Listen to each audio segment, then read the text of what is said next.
the Matildas have marked their return to international football with a 2-1 win over Wales, the first ever time they have faced Wales in international competition. A 2-1 win as Sam Kerr marked her return to the side, playing 65 minutes in the win. Not getting on the score sheet. Joining myself, Poletti, is Jacob Stevens. We thought Sam Kerr might have had a goal, but she was very quick to tell Courtney Nevin, no, that's your goal. I didn't get a touch on it. Yeah. And it was a very good set piece from Courtney Nevin, who gets her first international goal. Yeah, it was. It looked like from the broadcast angle that maybe she got a touch on it, like a little feather just to trickle it into the back of the net. But then they show that reverse angle and you can see the daylight between foot and ball. And it's like, yeah, okay, fair enough. I think that's just, that goes to show kind of what can happen if you just have good set pieces, though, right? Like, that's a great ball into the box, putting it in a really dangerous area where, defenders are going to be scared to even play at that because, it could take a deflection off them and go in the back of the net and things like that. So, that was a really, really great free kick. And, I think we were all a little bit kind of shocked to see Sam Kerr starting as well. A lot of the talk around it was surely Joe won't start Sam.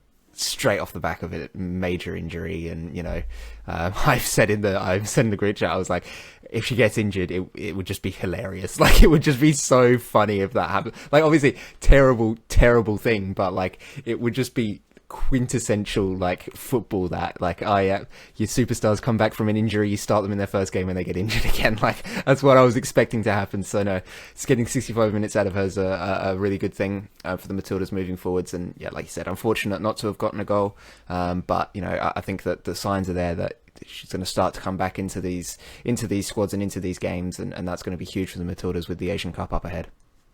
Yeah, so I very much thought the same thing. Like I posted on Blue Sky in the lead up. I was like, look, far be it from me to second guess Montemurro, who knows a lot more about football than I'll or who will forget more about football than I'll ever know.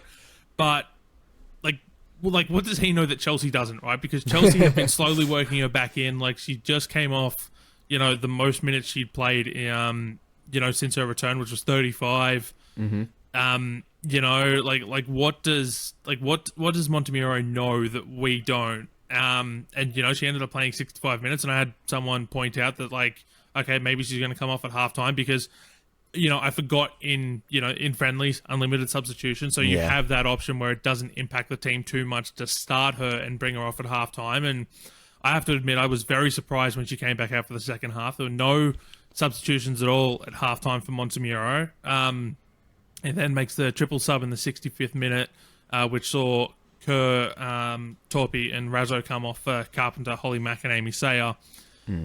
And I think just the way he utilised his substitutes throughout this game, right? Not really using the 5th and 6th substitutions until stoppage time, was sort of like indicative of, okay, the Asian Cup is 4 months away. He very much approached his substitutes like it was a tournament, like this was a tournament game. And, and I think that's a credit to Montemurro acknowledging just how much work has to be done before the Asian Cup in a few months.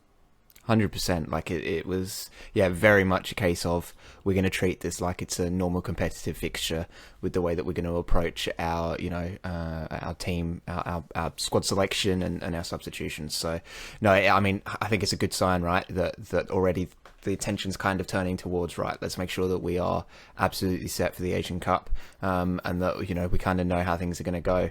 But I mean, those subs he's able to bring on, like this is the other thing as well. Like, this squad is very, very good, and obviously expectations are already quite high for having a good performance in the Asian Cup. But I mean, like being able to make those kind of substitutions in games, and it's just such an absolute blessing. And I think it also goes to show, that Montemurro can almost be a little bit experimental where he has to be if he thinks that something is going to work against specific teams, and that's that's a huge advantage to have over probably a lot of the rest of the competition, where they'll have their strong starting 11s and really want to stick with that. So no, I mean, it was really cool to see the side and Joe really take this super seriously and go, right, we've got to really set ourselves up well moving forwards. I think it wasn't wasn't the prettiest of matches, but you're getting that result. You're continuing to build that confidence, and you're getting proper minutes into everyone. That's the other thing, right? When you've got unlimited substitutions, a lot of the time you're going to be giving kind of meaningless minutes to people, and it doesn't really matter and things like that. Whereas with this kind of approach where, okay, yeah, I've got the potential to switch out the whole team, but I'm only going to use 5 or 6 of them and really give them a chance to make an impact on the game, and give other players that chance to play the full 90. I think that's really good prep work moving forward. So no, that was really cool to see, actually. It kind of becomes a trend in international friendlies where you do have that liberty of making all the subs that coaches just do it for the sake of it. So it was good to see somebody just go, no, actually I'm going to stick with just doing 6, and only two of those, like you said, coming basically in stoppage time. So it didn't have too much of an impact. So no, that was cool to see. Yeah, I mean, you can start someone like Caitlin Foord, and it's just like, oh, look, we can bring on Ellie freaking Carpenter, right? Carpenter, yeah. Like, Sam Kerr comes off. Oh, we can bring on Holly McNamara. Steph Catley doesn't play. That's okay. We've got Winona Heatley, who's been ripping it up for Roma in Italy at the moment. Like, just like absolutely stacked talent all across the park here. And something I'm sure a lot of national teams would, want to have at their disposal, world-class superstars like this, that you can just bring off the bench. Tactically, I want to talk about the way Montemurro is set up for a little bit as well. His sort of, the pre-match graphic had it listed out as a 4-2-3-1, with Gorry and Kyra Cooney-Cross as the dual sixes. And I thought, as I said, I had 2 immediate thoughts. And the first one was, here we go again. There's a tactic that's been found out. The Paris Olympics showed it under Gustafsson. But then my mind immediately went to, this is the first time Montemurro has had a chance to see it. So maybe he'll get something out of it that Tony Gustafsson wasn't able to towards the end of his tenure. But then that didn't happen. It was actually Claire Wheeler partnered alongside Katrina Gorry as the 6, and Cooney Cross was allowed to go a lot more forward, playing as sort of like an 8 and a 10, floating between the two. And actually, before I get into the point I want to make, Jacob, it's always important to remember that new people are coming to football all the time, who don't necessarily know certain terms and whatnot. So, what is the difference between a 6 and an 8 and a 10? Yeah, it's a great question. It's something that you kind of hear a lot in football circles. These different terms for different positions. Fundamentally, it's kind of the difference between the more common terms of a defensive midfielder, a box-to-box midfielder, and an attacking midfielder. So a 6 is your defensive midfielder. More typically, they kind of sit a little bit deeper. They're used a lot to cover space defensively, especially in transition, and they're the kind of player who you're going to kind of cycle possession through, right? They're going to win the ball back, and they're going to look to progress the ball forwards to the more advanced players or work it back to the defenders if they have to, right? They're kind of that kind of linchpin player in the middle of the park that keeps things really solid, kind of the rest of the team looks to play through them as they build up. An 8 and a 10, they play slightly higher up the pitch. An 8 is kind of a go-between. They can be a little bit more defensive if they need to be. They can be a little bit more attacking. They've got that freedom. That's why I said box-to-box, right? Because they kind of operate in those channels, running up and down the pitch. And then a 10 is, usually a lot more advanced, kind of more of an attacking midfielder. Sometimes you'll even see them play in winger spots, right, out wide and try and find the space there. And they're kind of given a lot of freedom to do what they want in the final third and kind of be the really creative player for the side. So I mean, that's kind of the real difference between those 3 spots. But you go to mention Kyra Cooney-Cross, right? It looks like she's going to start in the 6, ends up playing in those more advanced roles. I think that goes to show the quality of versatility in this side as well, that you can have Cooney-Cross playing as a 6 or an 8 or a 10, and you can go, that's a decent choice wherever it is on the park, right? And obviously it took a while for her to get into the game, but she links up with Caitlin Foord to find the winner, obviously her Arsenal teammate, and it was a really well worked move. So I think it goes to show that there is a benefit in having that flexibility and being able to play players in different spots in the midfield and open the game up. So it was awesome to see those 2 getting involved and getting that goal at the end. Obviously as an Arsenal fan, it's always good to see Arsenal players doing well at the international level. But no, it's fundamentally the difference kind of between a defensive midfielder and attacking midfielder and your classic central midfielder. Yeah, I really liked the deployment of Kyra Cooney-Cross. We know that she can be an attacker. She's got that flair that comes with it, just that natural flair that you'd like to see. from your attacking midfielders, right? Like think Lionel Messi, right? Where he's just got that natural flair. He's so calm and composed on the ball.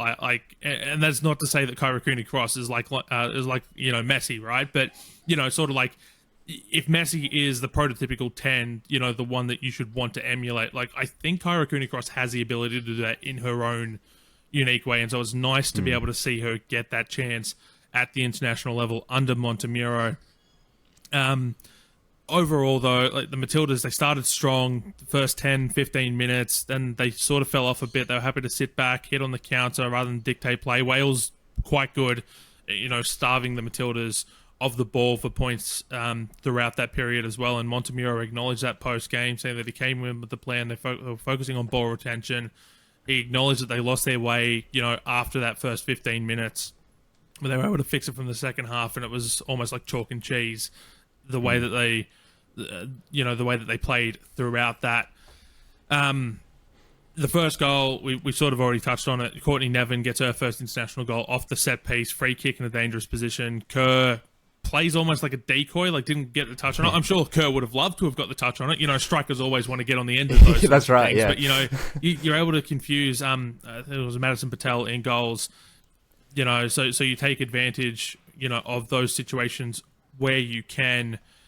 And then the Wales goal in the second half, 55th minute, they're on the attack. Jess Fishlock receives the ball, a little bit heavy on the touch, isn't quite able to get the pass out to Meredith Griffiths, but Claire Wheeler ends up sending that pass out. Yeah. Unintentionally. I don't think she quite knew the ball was at her feet with the way that she sort of played at it. But Griffiths is into space, had an absolute beauty of a finish, and I think that's potentially concerning that they weren't able to shut down defensively. It seems like they just lapsed off for a second. Yeah. And, Griffiths made them pay. Yeah, and a couple of moments throughout the game as well, kind of sloppy in possession and turning the ball over a little bit needlessly, which is obviously not what you want to see. When you're playing passes between defenders or playing it into the midfield, those are the easiest passes you're going to make as a footballer. You want to be hitting them, 100% of the time. So the fact that they're kind of conceding possession a lot in those phases of play is perhaps a little bit worrying. I like what you say there about did she even know the ball was at her feet for that Wales goal? Yeah, it certainly looked like it was panic, right? Almost like, I've got the ball now, and it's just kick it.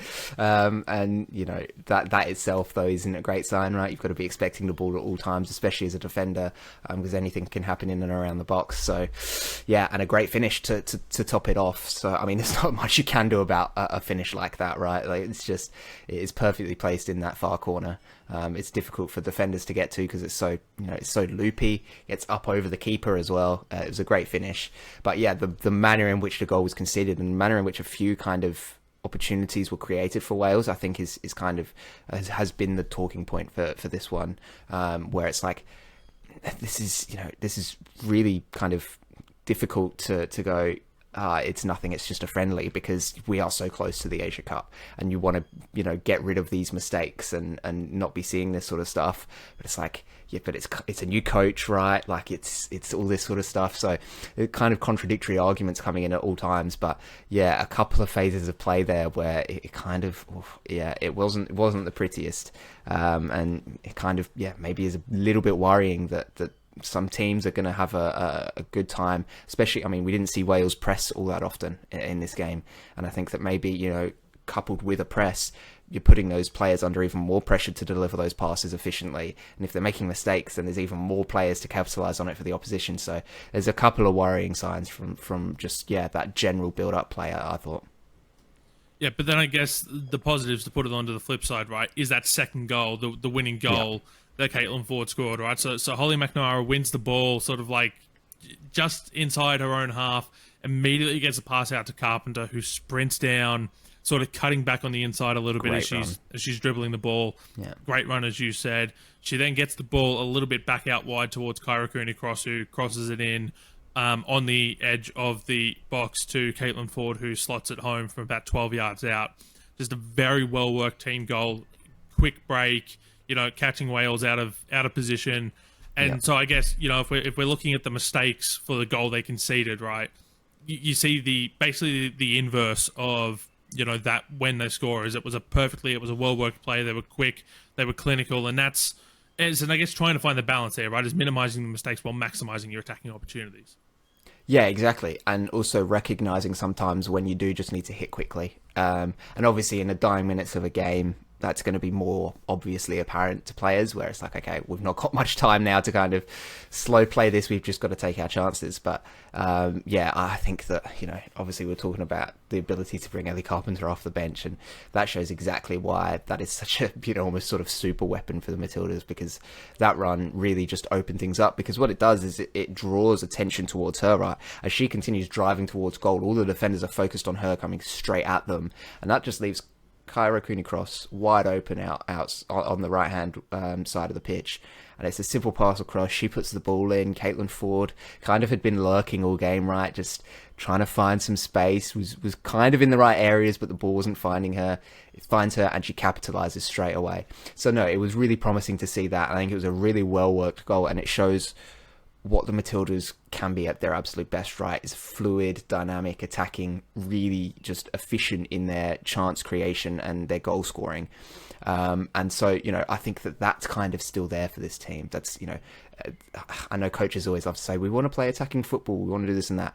But for the Matildas, especially with the talent that they have, that's always kind of been the backbone of their performances, has been, you know, scoring really good goals, attacking a lot of the time, and trying to just put the foot down on the opponent. And yeah, so scoring a goal in that manner in this game, I think kind of shows that that's evidently still there. It's just about, you know, making sure that they're able to do that more often than not, right? And I think that maybe wasn't the case in this game, where, you know, we were kind of discussing before we hit record, where it's like, they struggled at times to break down Wales, who weren't necessarily sitting super deep, right? But I think, again, it's that adjustment of, okay, they're not sitting down super deep, so we don't have to slow play it, right? There's going to be space open to us. We can drive into it with the ball. We can play a little bit more aggressive and a bit quicker.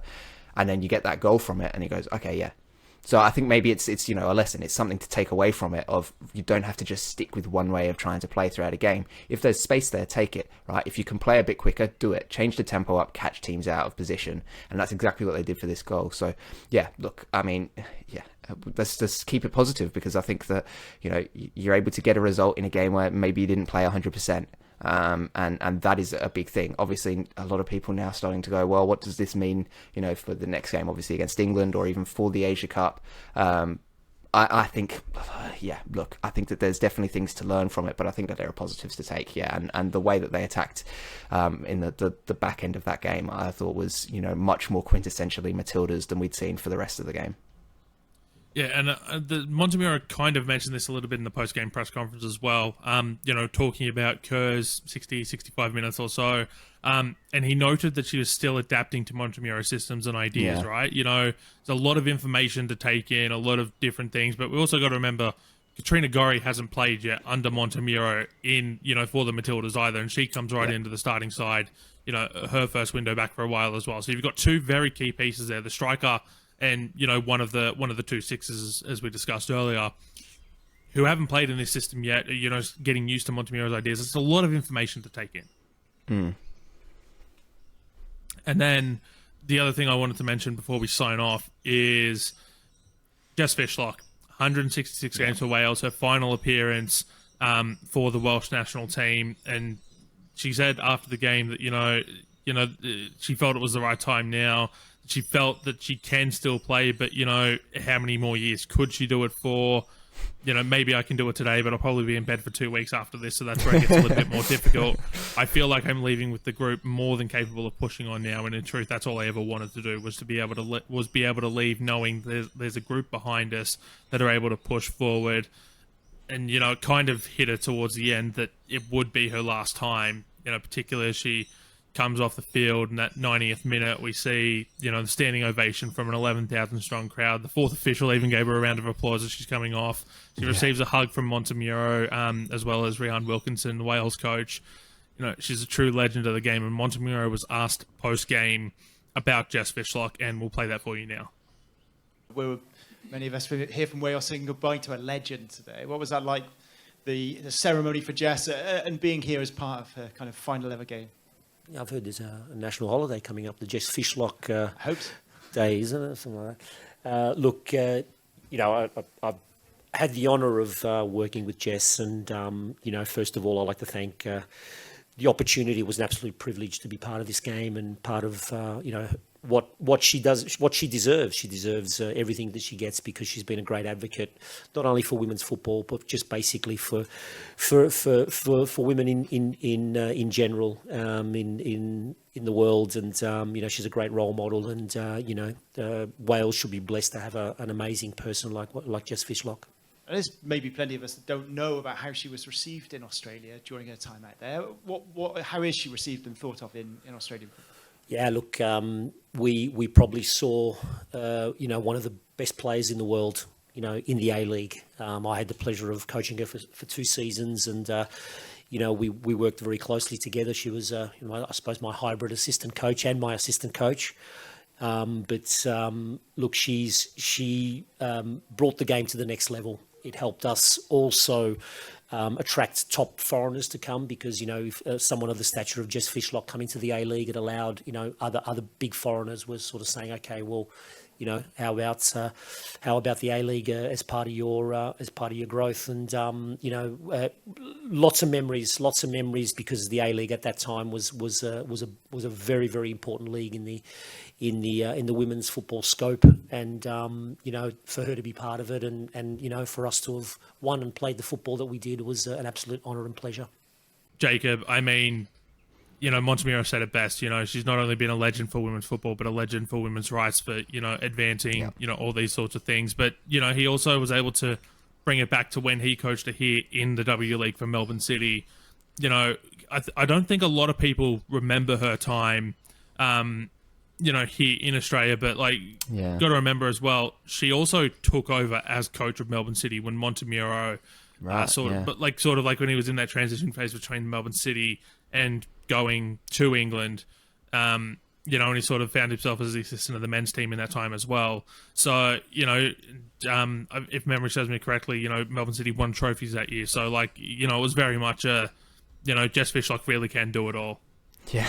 Yeah, and it's kind of crazy, isn't it, to see these players that have been around for so long now starting to retire, and it's just, I'm glad that she was able to get that standing ovation and in front of a strong home crowd and stuff like that. That's kind of how every football player, I'd imagine, wants to retire. Not once you've broken down and injured and you can't do it anymore, but on your own terms.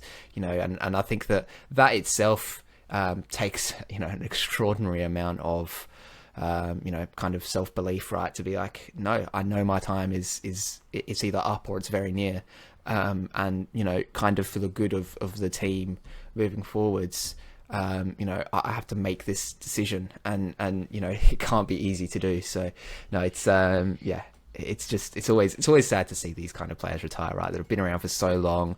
Like you said, a lot of people probably don't remember that she played in Australia for a while, and was instrumental in kind of helping build City in a way into the team that they are today, where they're just consistent competitors and typically one of the stronger sides in the W, and then obviously played for Victory as well for a year or something as well too before then. So it's great to have that connection to Australia, obviously, but just an absolute legend of the game, like Joe said in his press conference. And we see these things happening now in women's football, which is just awesome to have, right? Like, we're always getting these big moments with men's football where players retire and it's this big deal and everyone's talking about how great they were and things like that. And the fact that we're kind of now moving towards that with women's football, because we're getting these figures who have done so much for the game, and like you said, for women's rights in general as well, like it just adds more to it, and I think it's great to see. So no, I mean, hats off, a great career, an incredible player. Who knows what's ahead for her, right? Obviously, she's already got her chops in coaching, like you said, as a player coach for Melbourne City. So maybe that lies ahead for her. But whatever it is, I'm sure she'll do a great job. Tremendous player, absolute legend of the game. Yeah. You could see what it meant to the team. They crashed her post-game press conference, put up on Twitter by the FAW. And I don't remember which player it was who said this, so my apologies. Speaking post-game, said that when Gareth Bale retired, he left his mark on Wales, and like for the men's side, and Jess Fishlock very much has done the same for the women's side, and it's absolutely great to see that she gets to go out on her own terms. But that will do here for this post-game wrap-up of Matildas 2, Wales 1. We'll be back on Wednesday to chat the Matildas game against England. That game kicking off at 6 a.m. Australian Eastern Daylight Time. And if you like this, be sure to check out our A-League Women season previews, currently in the process of being released here on the Dubcast. 7 teams down. We've got 4 to go. We'll be dropping the rest of those throughout the week before the season kicks off on Friday night, the 31st of October, as the Western Sydney Wanderers will host Perth Glory.